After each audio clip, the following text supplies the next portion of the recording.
a brand new day. Got the world on my mind. Ain't no time to play. Chasing dreams, running fast, feeling no delay.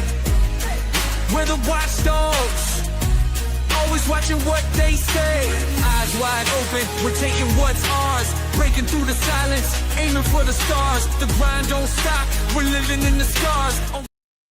Hey everybody, welcome to West Virginia Wire Watchdog Wednesday. I'm gonna go ahead and play this song, man. I just think it's dope. My husband created this, and I'm so proud of it. You guys, welcome to West Virginia Wire Watchdog Wednesdays. You guys, my name is Regina Connell. Just trying to get you where you can see me. Hey guys, we've got a great show planned for you today. Let's let this song sink in. Let everybody wake up. Let everybody come into the room. We've got a special guest with us today. It's our very first episode. And today we're talking about executive orders, guys. Every move, we're breaking new sound. On Watchdog Wednesday, we're running this town. Every roadblock, every lie they feed. We rise above it, we plant the seed. Truth in the hustle, in the blood we bleed. On this path, we're the change they need. Eyes wide open, the time is now. Breaking every chain, we're standing proud. No more silence, no more bowed. On Watchdog Wednesday, we speak it loud. We're the ones who won't back down, taking back the night and we're standing our ground. Every step, every move, we're breaking new sound. On Watchdog Wednesday, we're running this town. We're the ones who won't back down, taking back the night and we're standing our ground. Every step, every move, we're breaking new sound. On Watchdog Wednesday, we're running this town. So watch your step, we're out for the fight. Watch your step. We out for the fight, y'all. I hope you enjoyed that song. You guys, welcome, welcome, welcome. So I was giving everybody a chance to get into the room, you guys. I hope I'm not blowing out my microphone. So the first thing we've got up today, we're going to be focusing mostly on West Virginia, but we're going to be talking about a plethora of news. We talk about everything on this channel. We are mainly a book reading channel, but we've decided to launch out something to maybe hopefully bring West Virginians together. I've got my husband, Big Russ, with us. So today we're going to start out with our local weather report. Come on up, Big Russ. Hey, welcome everybody. Just wanted to give everybody a local weather report for southern West Virginia. And wow, what a big difference a week makes. The last couple of weeks, we've had extremely low temperatures in the area, like below really all the way down to 0 degrees. But now, a week later, here we are with almost 15 to 16 degree above normal temperatures. So this week has felt like springtime compared to the way that it felt in the last couple of weeks. The only hiccups we're going to have might be Thursday evening into Friday. We could see a potential of a little bit of rain in the forecast overnight on Thursday into Friday. But other than that, we've got sunshine and normal temperatures, and working our way into next week. We could possibly see some 60-degree days at the first of next week. So really looking forward to that. And that's all I've got for local weather. And back to you, Regina. Thanks, Big Russ. We certainly appreciate your efforts. So you guys heard that. We're going to have springtime, summertime. That's certainly exciting for the amount of snow that we've gotten. So you guys, let's keep focused on local West Virginia happenings, you guys. And we've got some really exciting things going on in West Virginia. So first and foremost, we'd like to say congratulations to our new governor, Patrick Morrissey, also our new district attorney general, John McCuskey, and on the local level here in Boone County, we want to say congratulations to Sheriff Chad Barker. So we have made appointments to meet with both our local governor at some point, as well as Sheriff Chad Barker. We have an appointment with him, I think, in a week or two. So anyway, let's get to the local news. Our local governor has signed some executive orders. So let's get right to that and play that clip for you guys.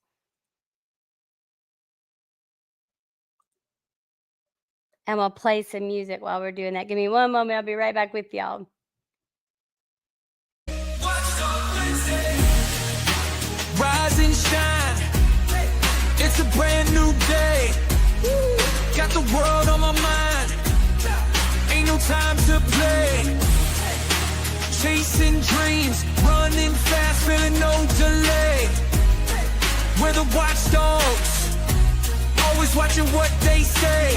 Eyes wide open, we're taking what's ours. Breaking through the silence, aiming for the stars. Governor Patrick Morrisey handed down a flurry of executive orders less than a day after he took his oath, impacting the state budget, public health, and some controversial social issues. Our Bob Aaron tonight says that Morrisey describes the 8 orders as important to the framework of his new administration.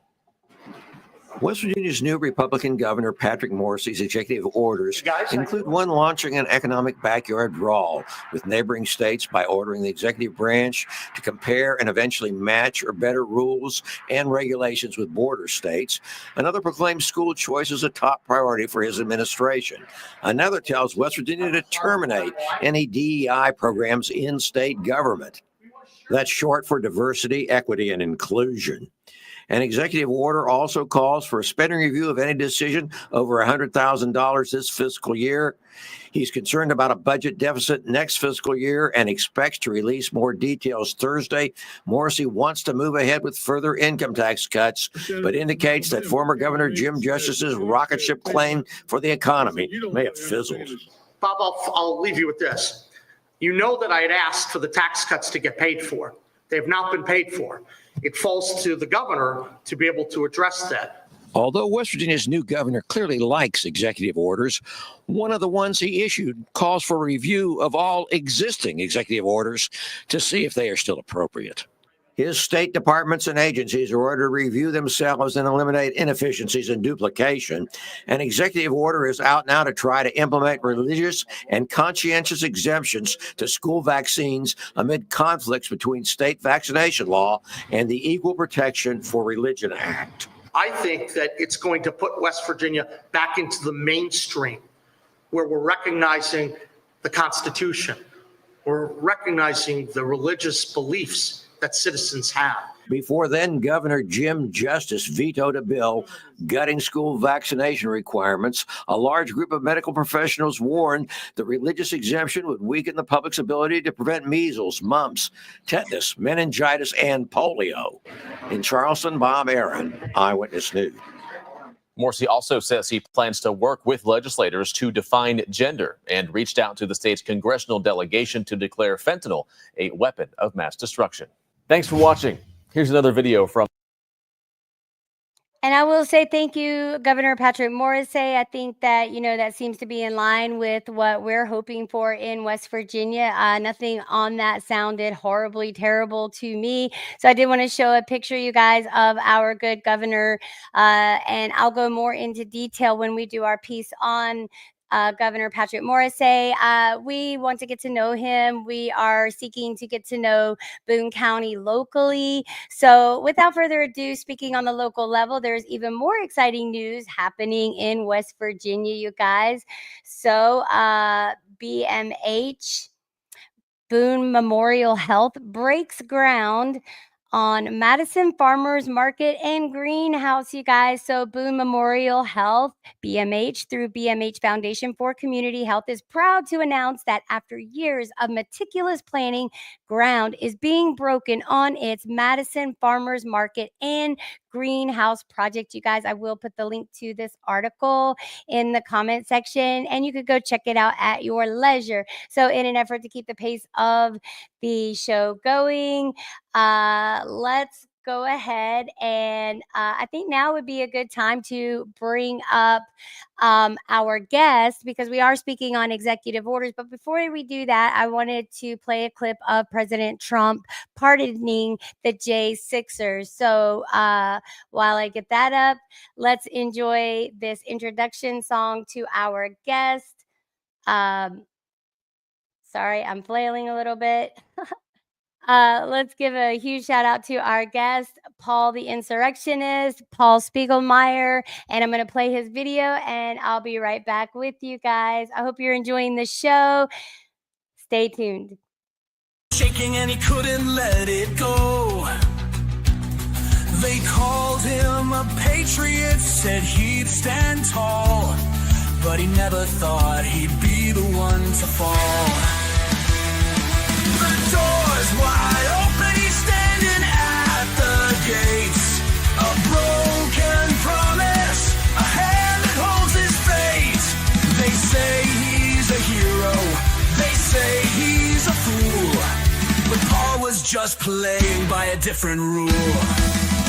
Paul at the gates with fire in his eyes, didn't see the warning signs or the lights, chasing a dream that was built on hate. Now he's lost, standing at the gates, marching to the rhythm of a deafening call. He thought he was fighting for something worth it all. The flag was waving, but it was torn in two, and all he was left with were pieces of the truth.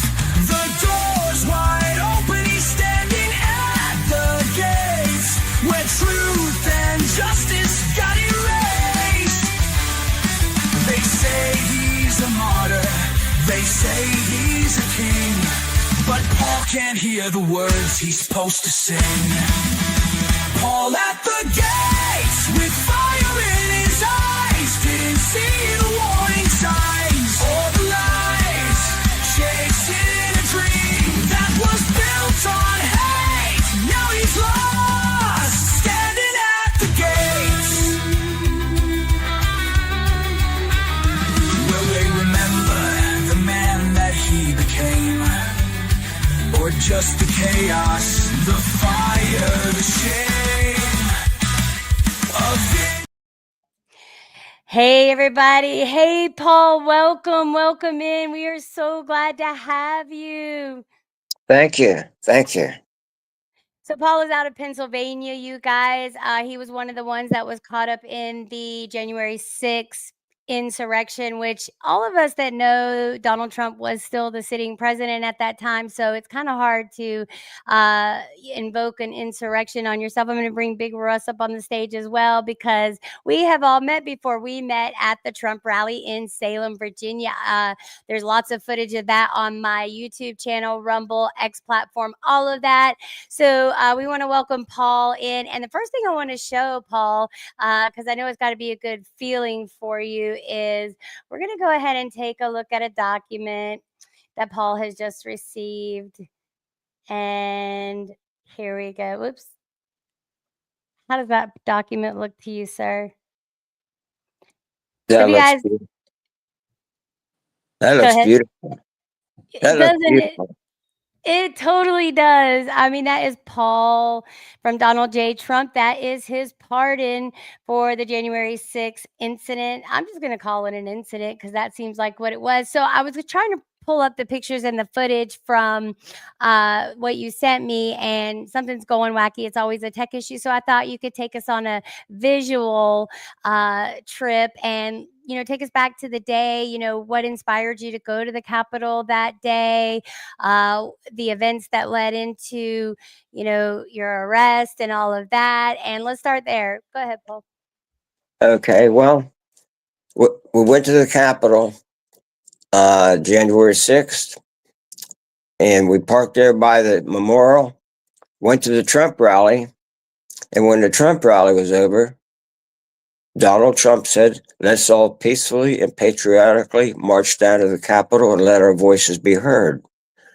And it was cold out, so that's what we did. And when we got there, you could see there's a lot of people there. So we worked our way up the steps, and there was a lady standing there with a dress on, giving stuff out. So I took a picture of her because I didn't know if we were supposed to be there or not. So I took a picture of her, and then we went up to the top of the steps, and we was just standing there chit-chatting, taking pictures for about 20 minutes. And then and there was a crowd of people. I mean, you couldn't walk backwards.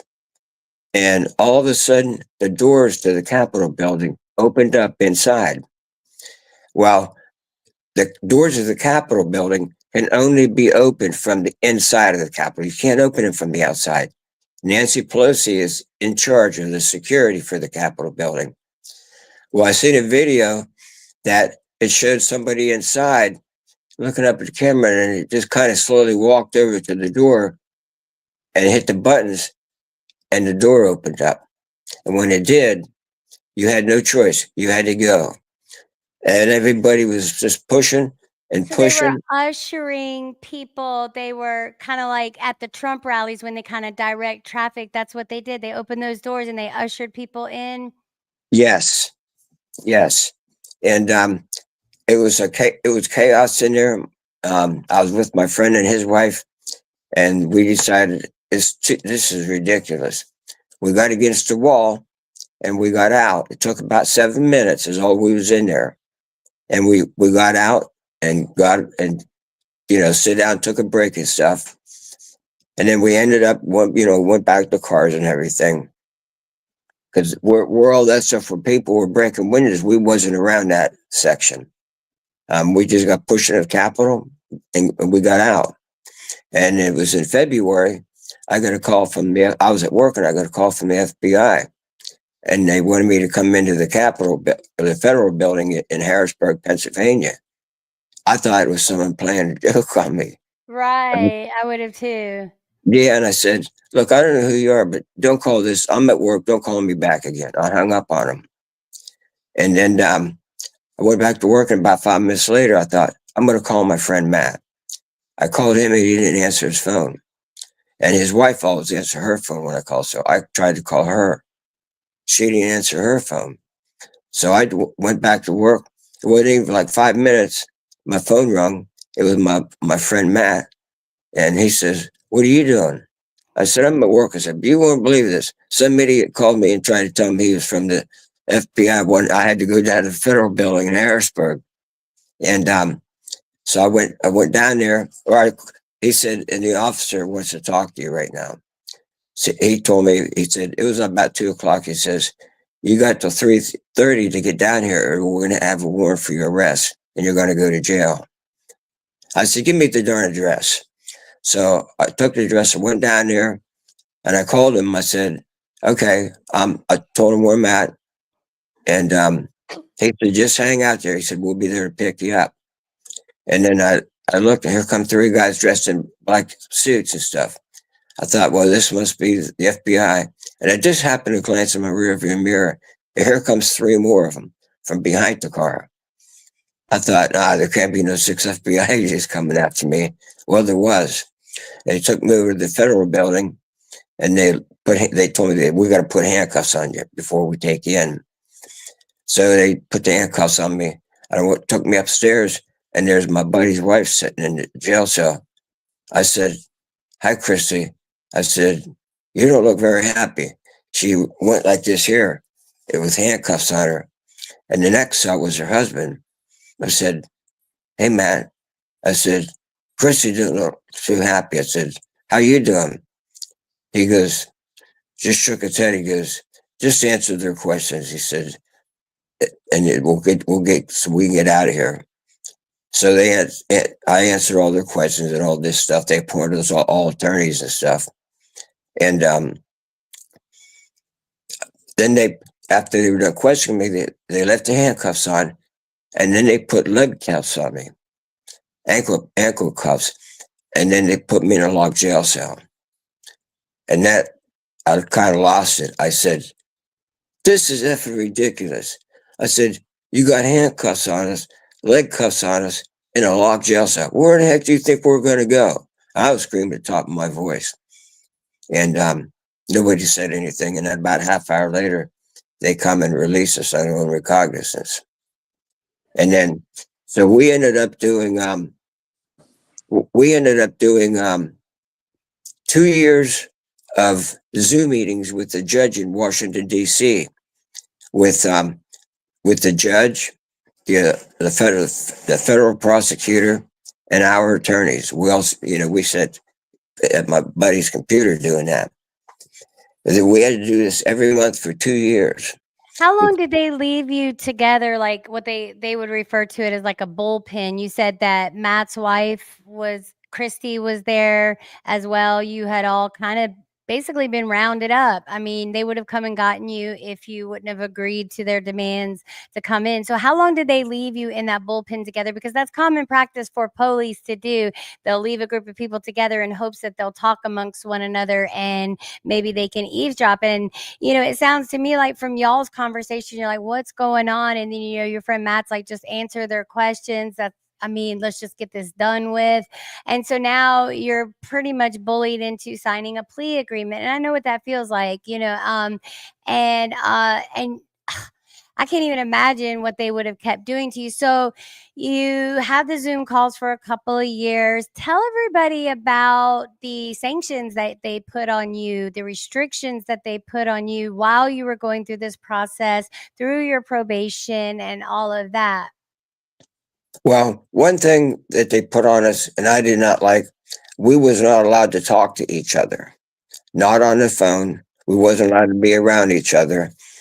And Pennsylvania is divided into three sections. It's divided into the Western District, and then the Central District, which is where I'm in the Central District, and in the Eastern District. And if I wanted to go out of my district, we had to call a probation officer to get permission. And I did that. I called him up. I wanted to go to the Trump rally. And he said, no, he can't let me do that. But I did make it to 2 Trump rallies because I was in my Central District. And as long as you're in your own district, you don't have to call them. Well, as a person that's been on probation before and parole, I completely understand that process. And it is understandable in defense of that ruling of they don't like, certain people that were involved in crimes together after their conviction through probation and all of that to contact one another. And that's understandable simply because, gang related stuff. But it's sickening to me that they took people who had great lives, who just wanted to support the person they wanted to be president. So I wanted to ask you, was your PO the one that said you couldn't go to the Trump rally? Which, if he was following the rules, do you know or not if he was a Trump supporter? No, he's not a Trump supporter. He denied me going to any Trump rallies. He actually told me if I want to go to the Trump rally, I can petition the court to see if they'll let me go. You should have asked him, what if I want to go to a Harris rally? Will you allow me to go to a Harris rally? Do I have to do the same process? Me, I'm in my smart mouth. I'd have gotten more trouble. Well, I felt like it. I thought now, because this is actually my second probation officer. The other one, he actually let me go to Florida for a month. He was real nice and everything. But as soon as I was introduced to this new probation officer, he come in the house and everything. We went in the living room where I keep my guns and stuff. And they've already confiscated my guns. And there was 6 empty boxes of casings on my gun cabinet. Wait. So what they charged you with and convicted you with, what you signed a plea agreement to, was it a felony or a misdemeanor? It's a misdemeanor. Why then wait a minute, they're not, hold on. I don't know Pennsylvania laws, but as far as I'm concerned, I've never heard of them taking firearms for misdemeanors, especially they considered it. How can a violent crime be a misdemeanor, number one, if it was that bad, right? This is the kind of stuff that I think about. But anyway, continue your story. Sorry, Paul. Yeah, they confiscated my friend, all of his guns and archery equipment. Archery equipment too? Oh yeah, you couldn't have anything. He might as well just came in and take the forks and the knives, and what else can you use as weapons, babe? Bug spray. There was a dude on TikTok spraying produce. I do have a question for you, Paul. Yeah. So we know that there were a couple, 1,500 or 2,000 or so people that were actually put in prison or whatever. Do you know the amount of people that were sorry about that, in your position that got that didn't actually have to do a ton of prison time or jail time, but were actually caught on camera as they were going through the doors of the Capitol. Do you know how many people were like, because those we don't really hear anything about. We heard about the 1,500 people that were pardoned for supposed, that got prison time or jail time for, lengths of, a year, 2 years, 3 years, whatever it was. But how many people were actually in your position that got arrested for simply walking through the front doors that were actually caught on camera? I would say 1,000, a little more than 1,000. Okay. And they just arrested a lady, 76 years old, about 2 weeks ago. Yeah, I heard that. They're talking about it in Spaces on the X platform. There's some J6ers. I was going to suggest, sorry to interrupt here. I was going to suggest that all you J6ers get together and meet each other. I always say it. I'd be willing. Sorry, husband's like, leave me the hell alone. But I'd be willing to host an event for, J6ers in prospective states. I know it'd be kind of hard to get them all together. I think at some point it will happen. And that this story needs to be told and it needs to be put into production, and each and every one of your voices needs to be heard, just like all the victims of the atrocities that have happened with the border crossings and all of that. So continue on. I just wanted to throw that nugget in there because we're about unity and all of that. This will be remembered, and unfortunately it will go down in the history books, just not the way the left thought intended it to, in my opinion. And I just find it so interesting that what you hear on the news is about and there were some people that did actually committed some crime or did some sort of violence, whether it was for being upset and pissed off at the situation or whatever.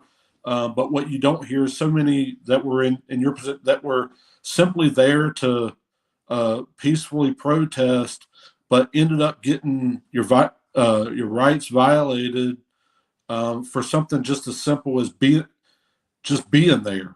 You were close enough to the Capitol that they opened up the doors and kind of forced you to, because there were so many people behind you, you didn't have any choice but to keep walking forward, and you walked through, and then they were able to get a camera angle on you enough to be able to identify who you were, and basically you got set up and had to go through all the things that you went through for those period of a couple of years, being on probation, having your rights violated, having to spend whatever time you spent actually in a jail cell, the embarrassment of that, the embarrassment of being in cuffs, all because you were just trying to do something peacefully.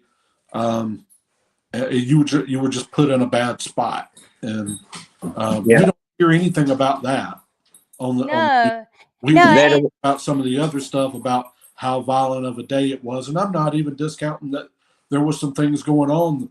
Well, of course it was violent. It was chaotic. People didn't understand what was going on. There was probably panic. Didn't they throw smoke grenades and smoke bombs into the crowd? This was the federal government that did this into a peaceful crowd. And, a lot of stuff like that happens in the Middle East, and we will not become that. And just the very fact that your rights were violated. Like did they even read you your Miranda rights? I had an officer, and I'm not going to call any names out until we get an opportunity to talk to some people, because it's not about me. It's about the future of me and the future of us and the younger generation. And, I posed the question, you didn't read me my Miranda rights. Well, we don't have to. Yes, you do. Yes, you absolutely do. And the first time I was arrested, I got arrested for not giving my name. Yet my husband gave my name, but that wasn't good enough. And when they hauled me off and had my wrong address, I offered to give them my driver's license the second time. They wouldn't even take my driver's license. And then the magistrate told me that I needed to change my driver's license. I said, sir, I have a voter's registration with my current address. I have a driver's license with my current address. What are you talking about? And so when COVID happened, I think that, they separated us and created fear and division. So that angers me. I'm sorry. So finish walking us through the process. And, you probably lost income over it, because did you have to come in at a certain time during your probation? Like, was it intensive, or it was just you had to stay in the same county? No, we stayed in the same county, and we they gave us a date when they set up the Zoom meetings, and we answered all the questions and stuff. And we had a choice. We could have they put 4 charges on us. We had the choice to go down and plead not guilty, but we would have had to go to Washington, D.C. And all 3 of our attorneys said, "Don't do that. You're going to go to jail." So would they have transported you to Washington, D.C., or they would have had you go there and then get arrested and just be stuck there? See, this is the lunacy and the insanity. And then now they're starting to charge people for their days in jail. Look, I don't have a problem with that post conviction, but you're presumed innocent until proven guilty. So, no, I will not pay for an overnight stay at the county local jail when I'm innocent and I was proven innocent. And same for you. So, I do believe that your money should be refunded for any money you had to spend. Talk about reparations. Let's talk about those reparations. Well, I'd like to have my $500 back, and I'd like to have all my guns back. I had 6 guns. I got 4 of them back. 2 of the guns were given to me by my grandfather, who passed away over 30 years ago, and they wanted me to get a letter from him stating that he gave me those 2 guns. I said, "What do you want me to do?" I said, "He passed away over 30 years ago. You want me to go back and dig his grave up and see if he can sign a paper for me?" I said, "You people are absolutely ridiculous." I said, they said, "Well, do you have anybody else that can verify that he gave them guns to you?" I said, "My grandmother." I said, "But she's passed away too. What do you want me to do? They're the only 2 people. They're gone." They were in your house. They had no reason to search your house, just to come and collect something. I mean, they violated so many of your rights. And I have heard chatter on the X platform that, maybe not just on the X platform, but that, the J6ers are considering a class action lawsuit, but I don't know I don't know who everybody would sue, right? Once stuff starts rolling, and I know that somehow, but I think most people have moved on, and it's just great to see most of the ones that I've come in contact with stay so positive. I'll remind everyone, Paul and I, and we all met at the Trump rally in Salem, Virginia, and we got 4th row back, dead center. It was Yeah. amazing. Yeah. And so you went to the inauguration. Tell everybody about the inauguration. I think I can pull some of those pictures up. Oh my, that inauguration was just incredible. And I zoomed in on the stage, and there was a desk and a chair there, and I could see the executive orders on the desk. And there was rumor that he's going to be signing the executive order for the January 6th defendant. And so I zoomed in, made a video when him and JD Vance was walking over there, and I got to watch him sign the executive order. There was a guy standing there, and he was Trump had him announce to the audience there what the executive orders were, and there was J6 was one of them. Yeah, I think we have a clip of that really quick. Go ahead and finish what you were saying, and then we'll pop up a real quick clip of it. Yeah, when he signed that, it was like, I've been waiting for this. I felt so happy, and I kind of had a feeling this is going to happen. Yeah, it took a load off my shoulders. That was like, I never thought it was going to go away, because after they made a plea deal, they offered a plea deal after 2 years. You plead guilty to the lesser of the 4 charges, and then we'll drop the other 3. So we ended up pleading marching and parading in the Capitol building, and they dropped the other 3. How long did it take them to get you that cool looking certificate there? That was pretty fast too. That took about 2 days. Yeah. See what I mean? That's what I'm saying. I told my husband, I said, man, the banking system is working faster. We had an ACH come out for my medical cannabis card, and usually it takes like 2-3 weeks. Office of Medical Cannabis. And once we submitted it, I'd never seen an ACH go through so fast. I've never seen anything approved so fast. So I do want to thank Governor Patrick Morrissey, because he's definitely got some ball rolling. He had a chalkboard up there doing stuff. And I do have to do further research. But anyway, continue your story. Yes, that's a beautiful certificate. That's a beautiful, fantastically beautiful certificate. You're going to have to frame it in the most beautifully goldenest frame. Yeah, Gold well, is I'm going to be receiving a hard copy, one to frame. Nice. So this is very like nice. electronically one sent to us. But yeah, we ended up pleading guilty to marching and parading in a Capitol building, a $500 fine, a 2 years probation, and that rotten stinking judge down in DC, he gave me 45 days house arrest. And just because I posted on Facebook, well, because Nancy Pelosi's in charge of the Capitol building, and Donald Trump offered her 10 to 20,000 additional guard troops. 10,000. Mm-hmm. Yep, and her amount. You were basically arrested from all social media posts and stuff during that time frame as well, weren't? So He not wasn't Oh, yeah, allowed to be on social media. yeah, you weren't allowed to do anything. no, they took our phones for like 9 days. Wow. And Did they do the same thing to Trump? Did they take him? You said they took your phones from you for 9 days? yeah, and even today, I can't even get on Facebook. That's crazy. Yeah, my friend tried to get on Facebook a few weeks ago, and So the feds have it locked, like your Facebook account locked. yep, they don't even have an account for me. I had 5 Facebook They accounts. took it. So they did what they did to my TikTok account. They snatched it away without any, sometimes they'll put account warnings on you and stuff like that.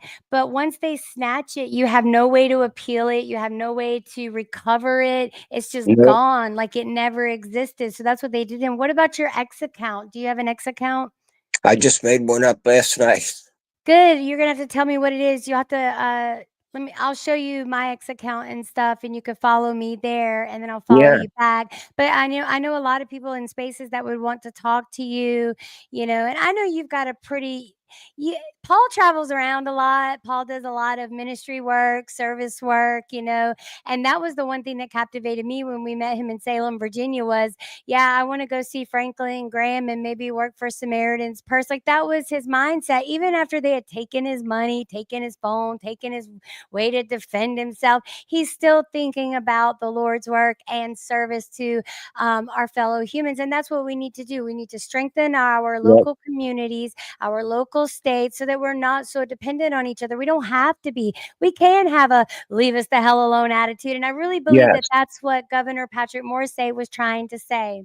Hey, if Trump can go through it, endure everything that he's done, then so can we. And I'm sure Paul, you felt the same way. If because Trump's been through all that stuff, just like you have. He didn't have to They go took through his social quite media what you away. did, but he's been through hell. So I think us Americans can endure some suffering on our ends too.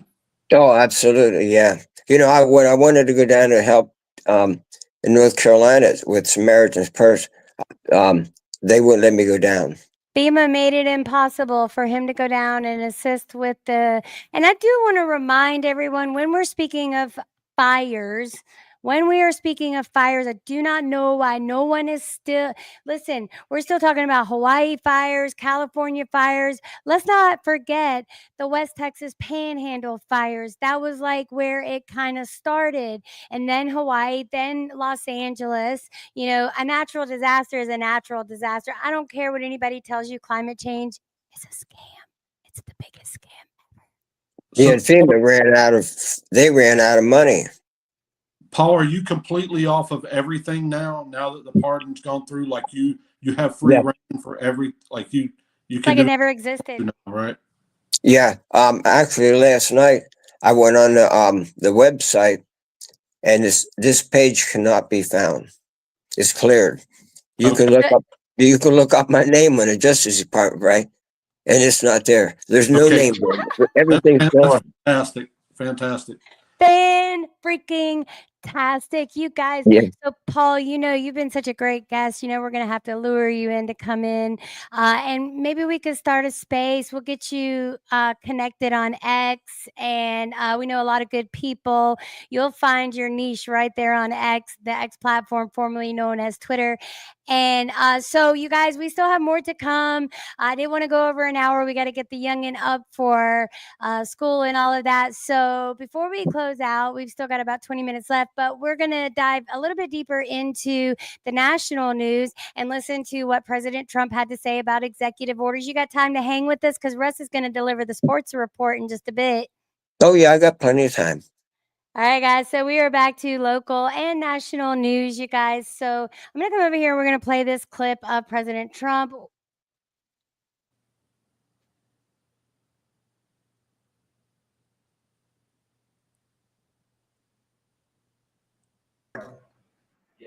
Full pardon. This order will apply to approximately 1,500 people, sir. So this is January 6th. These are the hostages. Approximately 1,500 for a pardon. Yes. Full pardon. Full pardon or commutation? Full pardon. We have about 6 commutations in there where we're doing further research. Nice to see you again. Full pardons. He's going to hold it up, you guys. And was this the video footage you This is saw, the big Paul? one. Yes. Anything you want to explain about this? We hope we hope they come out tonight, frankly. We're expecting it.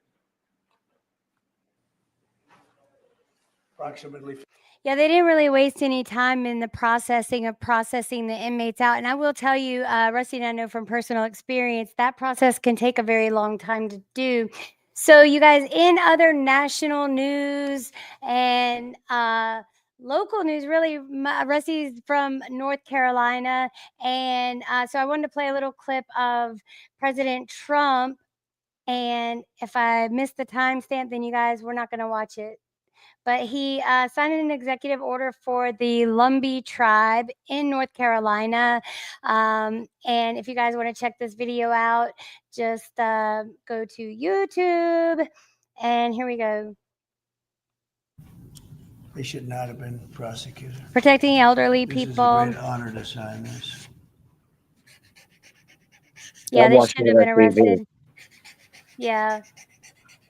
I mean, that 76-year-old woman should have never been arrested. And then, there are some states that are even threatening to prosecute at the state level. Can you believe the atrocity of that? No. Well, no. Yes, I can, because these Democrats they lost their minds. I don't know why they can't get over it. Trump's the president. They need to fall in line. Everybody else, some of these Democrats have fallen in line, but some of them, like Chuck Schumer, that guy, I don't. Well, there's words to describe him, but I can't say them. Even though I'd like to. I know, right? What do you think, hubby? No comment. Yeah, we're gonna not get ourselves in trouble. You guys, I think we've just about covered everything except for one last thing, and that would be the sports coverage, husband. All right, folks. Just a little quick sports rundown. Our Super Bowl is officially set between the Kansas City Chiefs and the Philadelphia Eagles, set for February 9th.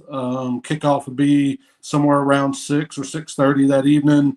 The Chiefs, probably the most hated team in the NFL right now. But don't worry, there are lots of Swiftie fans out there to help support your team for the Super Bowl. So as for me and my household, we will support the Eagles. Fly, Eagles, fly. I don't know about you, Paul, but I'm assuming that you might be an Eagles fan, or being from up there in Philadelphia, you probably, I don't know who you pull for, but Well, I've been mainly watching college football yeah. because I got upset one time when the 49ers started kneeling for did that kneeling stuff, Mm-hmm. and I thought, well, that's I'm not going to watch it. I switched over to college, Yeah. and So, I was raised in Florida in Daytona Beach, so I became a Florida Gator fan. But I like Alabama and Georgia. So I've been sticking with the college because I got so upset with them kneeling for the flag instead of standing for it. I hear you. But stay tuned for next week. I will give my prediction on score and game winner for the Super Bowl. So stay tuned for that. I'll As be listening. local news, we've got Marshall Thundering Herd. It is basketball season, and the men's basketball team will play tomorrow evening at 7 against Georgia State. So stay tuned for that one. The Thundering Herd women's team will play tonight on the road at Coastal, and the tip-off for that game is at 6 p.m. West Virginia University men's basketball will play against the sixth-rate team of Houston at home at 7 p.m., and I think that's tomorrow evening as well. The women Mountaineers, they will play Saturday at home against Oklahoma State. And the women's team, they're ranked 21st, I believe, or they were as the other day. Let's move on down to our high school level. I won't go through all the schools in this area, but the big one that we pull for are the Scott Skyhawks. They're our local high school team. The boys will play this Friday night against the rival team of Logan. Tip-off set for that for 7 p.m. And the girls they actually played last night in a losing effort. They lost last night, but they will try to redeem themselves again tomorrow evening in Chapmanville, and tip-off for that one is 7 p.m. And with that, that is your quick sports roundup. And back to you, Regina. Thank you, good sir. Thank you. So you guys, you got all those details. We will try to remember to put the links to everything, and we are huge Skyhawks fan. If you guys join us for Bobina's Book Nook, right now we are reading Hillbilly Elegy by our good Vice President J.D. Vance. I don't have the artwork up to show you just yet. I'm still figuring things out. But you guys join us on Tuesdays and Thursdays at 12 p.m. Tomorrow we will be diving into Chapter 9. So as soon as we wrap up this show, you guys, the hearings are going on today. I don't know why they're playing this tug of war with the hearings. If you guys are familiar with the Shipwreck show, you guys go kick it up with us on Kick. She'll be streaming live across Kick. That's where she is able to make the most money for jerseys for her kids' sports team and stuff like that. So you guys, please go check her out on Kick. She is also on the X platform. She streams live on the X platform as well. We're trying to direct and drive traffic over to Kick, and I may consider streaming there as well for the Book Nook. I don't know yet. So, Paul, once again, we want to thank you so much for coming and joining us this morning. Paul, I appreciate your time with us today, and just my sincere apologies for everything that you had to go through for just doing something that any normal person would have done. You had no intentions of doing anything violent or harmful that way. You were forced into a situation that you couldn't really help. You were just trying to be a patriot. And I do apologize that you had to go through everything that you went through. But thank you so much for giving us, 30, 45 minutes of your time today. And hopefully we can have you back again. Absolutely. Yeah, because we want to talk about your future plans. You know, you had made mention of wanting to do different things, and the more we can get you on the podcast and get your name out there, you know, I'm sure other people are going to want to interview you as well. And you guys, Paul is open to any and all interviews. Just Yep. just hit him up, and you know it's easier if you make a schedule. Most professional people will make a schedule. So I hope to see you maybe on Megyn Kelly or something like that. They are reaching in. And did you hear the new press secretary for Donald J. Trump for giving? Oh, Isn't she she was, amazing? she was super. She ain't taking nothing from nobody. We got friends on the X platform that have already submitted their application to get their press passes. So huge shout out to the body language guy, Jesus Enriquez Rosas, and Benny Johnson too. I know he'd like to be on that press pass, but I think he's already a shoo-in. So you guys, thank you for joining us. This has been West Virginia Wire, Watchdog Wednesdays. You guys don't forget to join us tomorrow for Bobina's Book Nook at noon for chapter 9 of Hillbilly Elegy. This is where you get your local news. West Virginia, let's unite. And hey, it's okay. You don't have to be political. Just remember, when we're not political, we are silencing our own voices and allowing leaders to make decisions for us, and we can have a part in it. There is a way. And let's just remember, you know, there's only one governor. He's only one person. He does have it. He's only as good as the team around him. And it seems like so far, huge shout out to Drew. He's got a good team around him. So let's keep them lifted up in prayer. Paul, thank you Yeah. for coming and joining us today. Husband, thank you for giving us the news today and the sports. This has been our Watchdog Wednesdays, West Virginia Wire, Watchdog Wednesdays. You guys, this is so exciting. All right, we will see you on the next one. Let me check the comments. Hey, so I did want to say savagely, hate to be the one, but football is fake. Oh, thank you, savagely. Well, you know, it brings us entertainment. So if it's fake, oh, and you don't like the, let's see, magnets in bowels, refs take player throwing, refusing to stand for the national anthem. We agree with you on that one, good sir. All right, guys, thank you for joining us. We will see you next time here on, I'm going to say it over and over again. They say the power of repetition. West Virginia Wire, Watchdog Wednesdays. We'll see you next Wednesday. Thank you, guys. Be blessed. Rise and shine. It's a brand new day. Got the world on my mind. Ain't no time to play. Chasing dreams, running fast, feeling no delay. We're the watchdogs, always watching what they say. Eyes wide open, we're taking what's ours. Breaking through the silence, aiming for the stars.